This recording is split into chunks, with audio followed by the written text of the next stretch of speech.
Hi, I'm Beth with Divine Love Group. Today I want to talk a little bit about how to stand in your power through vulnerability. I have found that the term standing in your power gets thrown around quite a bit, and I think it's a really nebulous term. I don't think it's something that's easy to understand. And that's because if somebody says to you, stand in your power, exactly what steps do you take? What do you do to stand in your power? It's something that's really hard to define in my book. So I sat down and thought about it and wanted to put this video together. This is one way that I have found that is helpful. And basically, it is through vulnerability. Now, vulnerability typically has a negative connotation with it. I know that we are all very aware of the insecure side of it. I see most emotions having two levels, a lower level and an upper level of each emotion. So the lower level of vulnerability is the one that we as humans all know very well.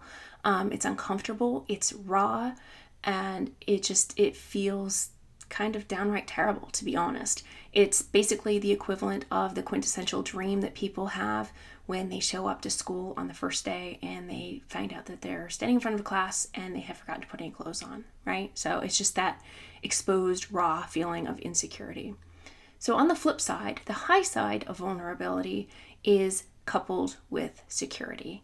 I think it's really important to note that when you feel exposed to others through vulnerability, you are also allowing yourself the opportunity to be exposed to yourself.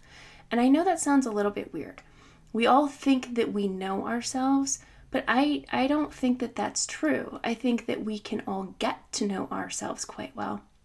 And by this I mean, over the years, we all have a bunch of programming and beliefs that have been ingrained in our body, right? So whether it's something that a family member has passed down and said, this is the way it is, this is how we do things, or anything along those lines, these belief systems become a part of who we are, and it becomes a part of what we believe. It can also be passed down. Other people believe maybe it's passed down through DNA from ancestors or from past lives. There's just a number of ways that we can have programming and beliefs be ingrained in who we are as a human.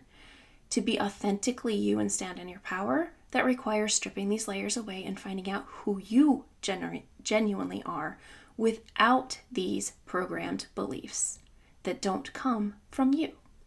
So, in order to do this, there's something called surrender. The other side of surrender, and both to me are an upside, I'm not saying this is a downside, you need to surrender and allow.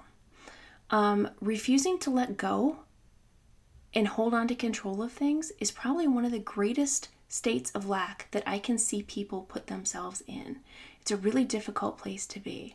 Not only is control an illusion on so many levels, it also takes so much energy to try to control everything in your life, or even certain parts of your life, when really, if you just let go and let things happen, oftentimes it's going to turn out better than you ever could have imagined, better than you could have ever forced it, and you have the added benefit of all this extra energy that you're not spending controlling the situation, and it comes back to you so that you can do what you genuinely want to do with that time and energy. It's a beautiful thing. It's not the easiest. It takes work and it takes dedication, but the result is so worth it. So in my mind, when you are in this state of the higher level of vulnerability, it allows you to bring forward your freedom, which is vulnerability to me also, but it allows you to bring forward your own flavor of authenticity. And at the end of the day, you being you, knowing you, and sharing you without all of the programmed beliefs really is, at the end of the day, my definition of standing in your power. I hope this has been helpful. I welcome to continue the conversation with you below in the comment section, whether you agree or want to debate. I would love to hear your thoughts. As always, thank you.